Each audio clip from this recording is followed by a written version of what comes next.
buenas noches, bienvenidos a Ensartes. Estamos aquí desde el Museo Café Ayacuchano, ubicado en Girón Lima 106, y esta noche nos acompaña en estudios el candidato de Perú Libre, el partido político, el señor Esteban Espinal Huamantinco, que va con el número 2 de Perú Libre. Muy buenas noches, bienvenido a Ensartes. ¿Cómo está? Muy buenas noches, agradecerlo por la entrevista y saludarlo a toda nuestra población ayacuchana y decirle pues de que nosotros estamos en esta contienda electoral justamente para defender los intereses principalmente de los pueblos más necesitados y más olvidados, como nuestra región Ayacucho, y no solamente nuestra región Ayacucho, sino también a nivel nacional. Candidato, para los ayacuchanos que todavía no conocen a Esteban Espinal, ¿qué dato nos podría alcanzar sobre usted, por favor? Esteban Espinal es un huantino, nacido en el extremo norte de nuestra provincia de Huanta, en el distrito de Pocacolpa, y soy maestro de profesión, con muchos años de experiencia en la vida docente. He trabajado también en instituciones como la UGEL o las municipalidades. He hecho una maestría en gestión pública, una maestría en gestión y de la administración de la educación. Ahorita vengo desarrollando un doctorado en políticas públicas y gobernabilidad.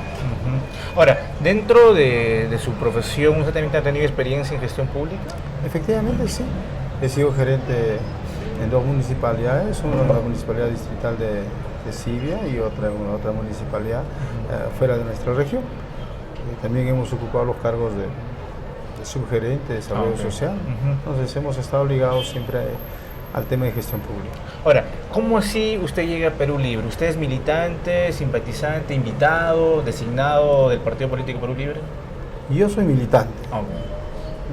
Nosotros vamos a remontarnos al año 2007, toda vez de que el año 2007 yo fui presidente del Comité Nacional de Lucha del Sindicato Único de Trabajadores en la Educación del Perú, y es ahí donde empezamos a dar una mirada hacia los partidos políticos, principalmente de izquierda, toda vez de que nosotros no éramos escuchados en el Congreso de la República, ni tampoco a través de los ministerios, principalmente el Ministerio de Educación. En ese entender, como presidente del Comité Nacional de Lucha y Trato Directo, tuvimos que acercarnos en ese entonces al congresista José Urquizo, que dicho sea de paso nunca tuvo la decencia de instalar una mesa de conversación, la mesa de diálogo, toda vez de que a nivel nacional se desarrollaba una huelga nacional indefinida del magisterio, ¿no? Y a partir de ahí empezamos nosotros a trabajar el tema político.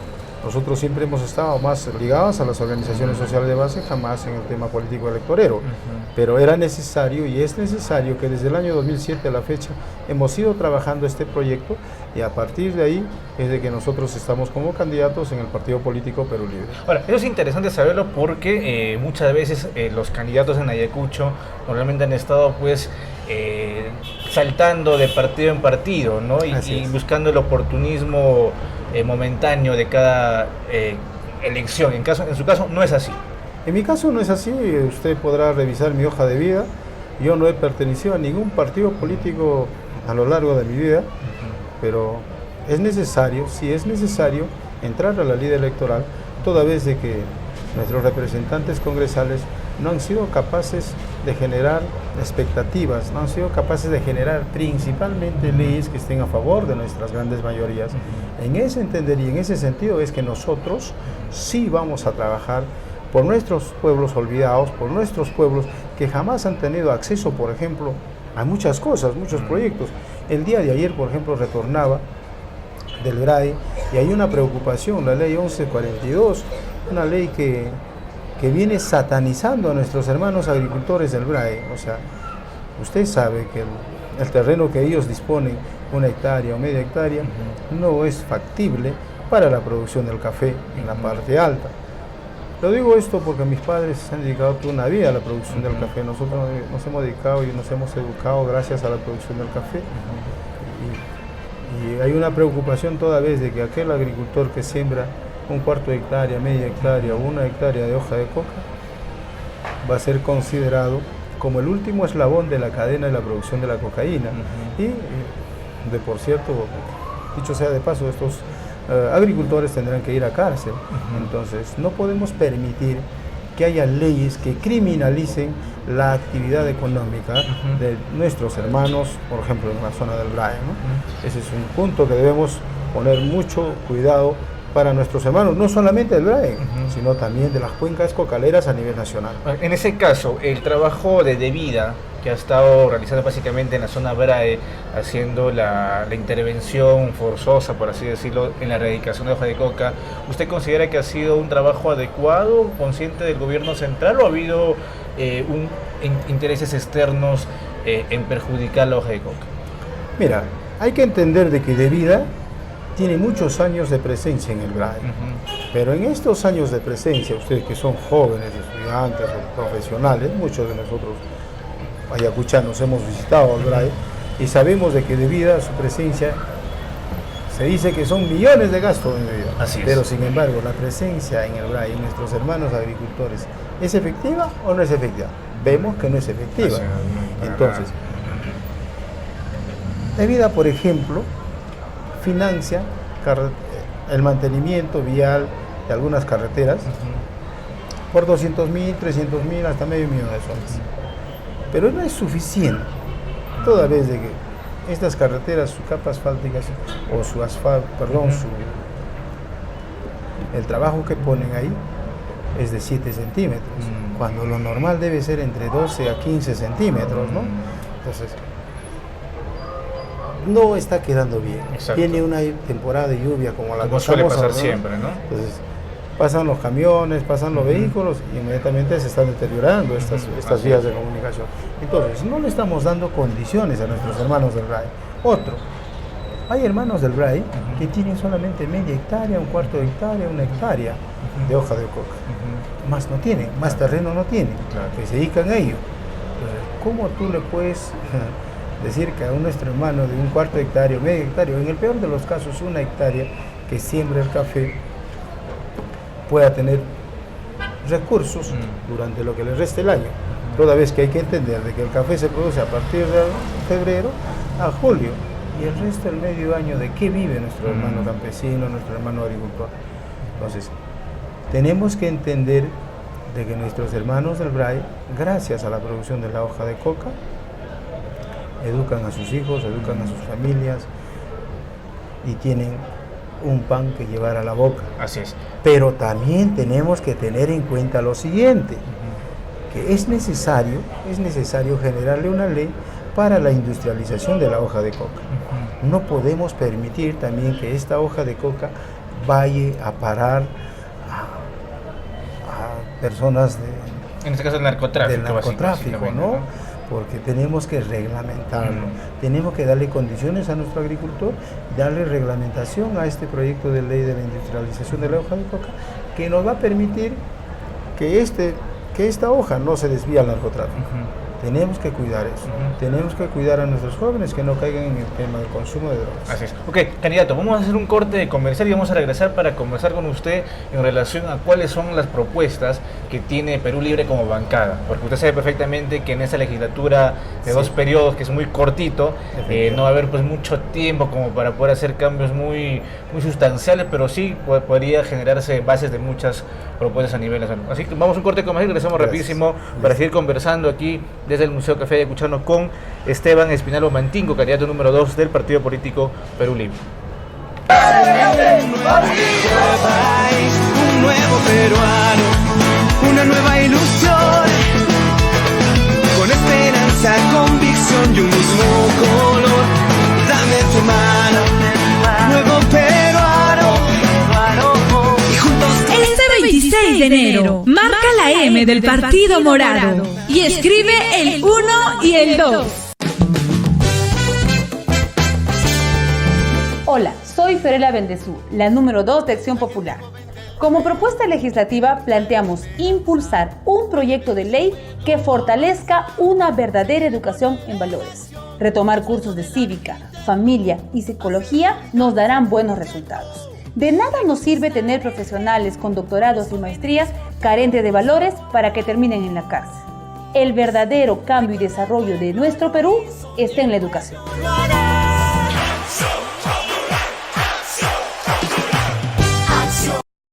Hola, soy Cate de la Cruz y voy con el número 1 en Podemos Perú por la región Ayacucho. Varios amigos y familia me han comentado cómo poder ayudar a esta campaña ciudadana. Y lo primero, compartiendo todas nuestras publicaciones y propuestas por las redes sociales, con los amigos y la familia.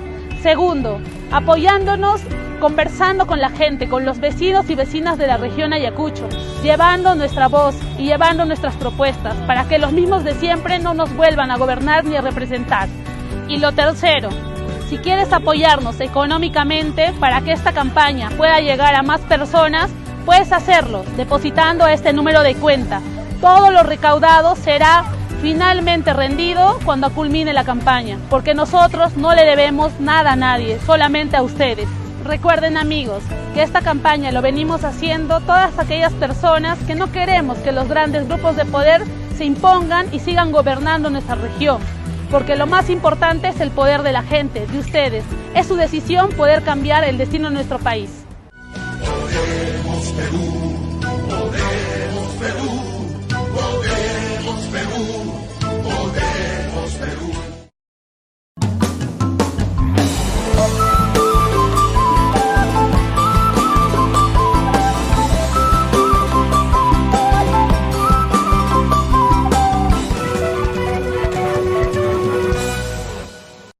Dinosaurios robotizados. La exposición más importante en millones de años llega a Ayacucho. Ven a sorprenderte con más de 25 dinosaurios de distintas especies. Se mueven, respiran y pareciera que están vivos. Del 11 al 26 de enero en el Colegio Mariscal Cáceres.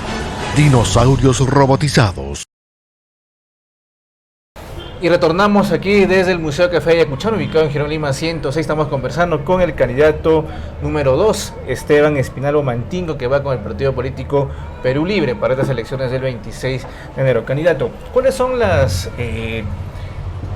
propuesta bandera, por así decirlo, de Perú Libre como bancada? En caso la población ayacuchana da su respaldo para que sea el congresista en representación de la región de Ayacucho. Sí, nosotros tenemos un trabajo muy importante que realizar, principalmente generándole la cimentación, generándole condiciones para generar una nueva constitución. Ese es un trabajo, no solamente que lo plantea Esteban Espinal, sino más bien usted lo ha dicho, eso es un planteamiento de partido, es un planteamiento de bancada, cosa que de esta manera estaríamos dándole condiciones a nuestro pueblo peruano, a nuestro pueblo ayacuchano, cosa que tras 26 años de haberse aprobado la Constitución del 93 no ha sido capaz de solucionar la problemática nacional, principalmente en el tema de educación, salud, agricultura y demás. En el tema de educación estamos pasando por una situación muy difícil, partiendo desde la educación básica regular y la educación superior, ¿no? Así es. En el tema de la educación básica, y luego vamos a tocar el tema de la superior, la educación básica, desde su percepción, ¿cómo está siendo, digamos, adoptado por los gobiernos centrales? ¿Hay una educación muy general en todo el Perú? Porque cada región tiene una particularidad diferente, distinta, ¿no? Efectivamente, mira, el tema de la educación en el Perú viene pasando por una crisis muy fuerte. Y esta crisis muy fuerte se da a partir de los años 90, desde la aprobación pues de esta ley, desde la Constitución del 93 y su posterior aprobación de la ley 28044, Ley General de Educación, donde declara que a la educación lo declara como un servicio. No puede ser posible que la educación sea un servicio. La educación tiene que ser gratuito. Es un derecho fundamental de todo ciudadano. Si nosotros no somos capaces de generar la educación a nuestro pueblo, vamos a seguir en la situación en la que estamos. Tenemos que darle condiciones a nuestro pueblo. Tenemos que darle condiciones a nuestros pueblos donde todavía no se tiene acceso a la educación. Y en las zonas rurales más que nada. Principalmente, por ejemplo, yo le digo, en mi pueblo, en Yanajocha, solamente existe el nivel inicial. Y el nivel primaria recién está funcionando desde el año pasado. Y secundaria no existe. ¿Y qué hacen los jóvenes o adolescentes que están en secundaria? ¿A dónde van? Hermano, nosotros estamos cerca al BRAE, estamos cerca a Canaire. ¿A qué cree que se dediquen nuestros hermanos que no tienen acceso a la educación? Claro. Se están dedicando a hacer burritos, se están dedicando a hacer cargadores de... Claro. del narcotráfico. No podemos permitir eso. Tenemos que darle condiciones, no solamente a mi pueblo, no solamente a nuestro pueblo de Ayacucho, sino a todo nuestro pueblo peruano. Entonces tenemos que generarle condiciones ahí. Hacer de que esta 28044 Ley General de Educación se venga abajo, cosa que generemos otra nueva Ley General de Educación donde se vuelva a implantar pues los cursos de filosofía, economía política, educación cívica, ¿no? Que en estos últimos años, a partir de la 28044, no se vuelve a enseñar estos cursos. No le estamos enseñando a pensar a nuestros jóvenes, no le estamos enseñando a pensar a nuestros niños. Y es necesario que nuestros niños empiecen a pensar, empiecen a analizar para ver en qué situación estamos nosotros. Obviamente, tú sabes como periodista, de que esto no le conviene al sistema. Exacto. Entonces tenemos que trabajar fuertemente en esto del tema de la educación de nuestros jóvenes, de las zonas rurales principalmente. Ahora, candidato, en el tema universitario, en las últimas semanas se ha podido observar que la SUNEDU, sí, a través de la ley 30220, ha cerrado diferentes universidades, en su mayoría privadas, ¿no? Afectando una de ellas muy importante, que tiene más de 60.000 estudiantes a nivel nacional, que es la Universidad de las Peruanas. Sin embargo, para muchos señalan que la SUNEDU es un ente que, si bien es cierto, está regularizando el tema de la educación universitaria, pero que no está viendo el factor social, ¿no? Al respecto, ¿cómo ven esta situación de este problema? Por respecto, mira, a la ley 30220, me parece importantísimo de que la SUNEDU tenga que intervenir estas universidades. Toda vez de que estas universidades han sido creadas, sabemos a qué partidos políticos pertenecen, ¿no? Claro. Entonces, han sido creadas justamente para beneficiar a estos señores que trafican con la educación, cosa que no debe ser así. Es importante que la SUNEDU intervenga, pero también hay que ver el rostro humano de nuestros jóvenes. ¿Cuántos jóvenes que no han podido acceder, por ejemplo, a la Universidad Nacional San Cristóbal de Huamanga, que han tenido que irse a las peruanas, claro, por ejemplo? ¿Cómo quedan ellos? ¿En qué condición quedan ellos? La inversión que han hecho ellos, ojo, no podemos permitir tampoco que se deje de lado el lado social, el lado de nuestros jóvenes. No estamos pensando en nuestros jóvenes. También tenemos que pensar en nuestros jóvenes que están siendo perjudicados.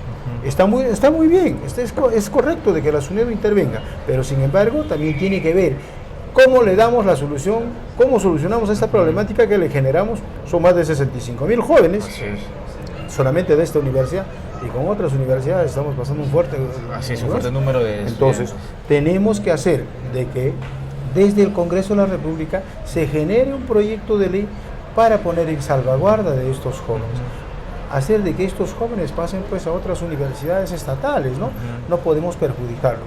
Y esto podría ayudar a que las nacionales como la San Cristóbal de Huamanga puedan recibir mayor presupuesto, puedan generar mayor infraestructura, equipamiento y contratación de docentes también, ¿no? Efectivamente, mira, tenemos que hacer de que nuestras universidades se fortalezcan. ¿Cómo se van a fortalecer? Teniendo mayor cantidad de presupuesto. Pero también hay que ser fiscalizadores del tema de la capacidad de gestión que tienen nuestros rectores, nuestros vicerrectores de nuestras universidades. Cosa que si nosotros hacemos esa fiscalización a nuestros rectores, seguramente que ellos van a ponerse a trabajar de la mejor manera para servir a nuestros jóvenes. Toda vez de que nuestros maestros seguramente sí piensan en su pueblo y van a trabajar. También tenemos que ver el lado de nuestros maestros universitarios. Nuestros maestros universitarios hace tiempo están pidiendo la homologación. Claro. Es necesario darle las condiciones. Nosotros le pagamos bien a nuestro maestro, y estoy seguro que nuestro maestro se va a hacer ese desprendimiento y va a trabajar por nuestros jóvenes. Tenemos que hacer que eso suceda con nuestros maestros, con nuestros jóvenes, y que nuestro pueblo a partir de ahí empiece a desarrollarse. Nuestro país a partir de ahí empieza a generar desarrollo no solamente para el pueblo ayacuchano, sino para a nivel nacional. Claro, y esa es la siguiente pregunta, ¿no? Es curioso porque el tema de la homologación se establece en la ley 30220, ¿sí? Y es el propio Estado que hasta el momento no genera la homologación, ¿no?, de los docentes universitarios. La ley está dada, sin embargo, No lo estamos cumpliendo con nuestros maestros. Exacto, no lo están Tenemos que cumplir con nuestros maestros universitarios. Ellos están preparando a nuestros jóvenes. Ellos nos han preparado. Y como nos han preparado, el Estado tiene que responderle a ellos. Nuestros maestros no pueden seguir siendo pisoteados, marginados, maltratados de la forma como lo están haciendo hasta ahora, a pesar de que hay una ley para pagarlos. Así es. Y no podemos permitir. Entonces tenemos que impulsar desde el Congreso de la República de que nuestros maestros sean bien pagados. No solamente la educación superior, sino también la educación básica regular. Es un compromiso como Partido de Perú Libre. Eso es un compromiso de hecho, porque la educación es primero. El pueblo sin educación no va a avanzar. El pueblo sin educación no va a tener cultura. Entonces tenemos que empezar a trabajar fuertemente en el tema educativo para llegar con las mejores condiciones de aquí a 15 o 20 años. Que de repente ya la vida no nos acompañará, pero tenemos que pensar y trabajar en nuestros jóvenes, quienes vienen detrás de nosotros. Candidato, estamos llegando ya a la parte final, sin embargo, yo quiero agradecerle por estar con nosotros aquí en Muchas Sartes. Tiene usted la cámara de nuestro medio de comunicación para poder dirigirse a toda la población ayacuchana, a los jóvenes, sobre todo este sector jóvenes de 18 años que un día despertaron y dijeron, uy, este 25 de enero cumplo 18 años y voy a ir a las urnas, ¿no? Y todavía está un poco reacio de la política, un poco fastidiados. Sí. ¿Qué decirles a ellos que van a votar este 26 de enero en las elecciones congresales? Hermano, efectivamente nuestro pueblo, principalmente nuestros jóvenes, han perdido la confianza en nuestros políticos. Nosotros tenemos que recuperar esa confianza. Tenemos que hacer de que nuestros jóvenes vuelvan a confiar, pero en una nueva clase política distinta, que esté dispuesto a poner el hombro, que esté dispuesto a dar su vida para nuestra patria. Ahí tenemos que empezar a trabajar. Por eso el Partido Político Perú Libre, cuyo símbolo es el lápiz, que significa educación, cultura, superación, empecemos a escribir una nueva historia para nuestra patria. Empecemos a escribir una nueva historia que permita desarrollar nuestro pueblo, que permita avanzar a nuestro país. Ya no hay que volver a ver el pasado. Aprendamos más bien del pasado a no volvernos a equivocar. Aprendamos del pasado a no cometer errores. Y de estos errores aprendamos a poner congresistas probos que estén al servicio del pueblo, que sea la voz del pueblo en el Congreso de la República. Okay. Candidato, le agradecemos mucho por estar aquí. Muchísimas gracias a usted.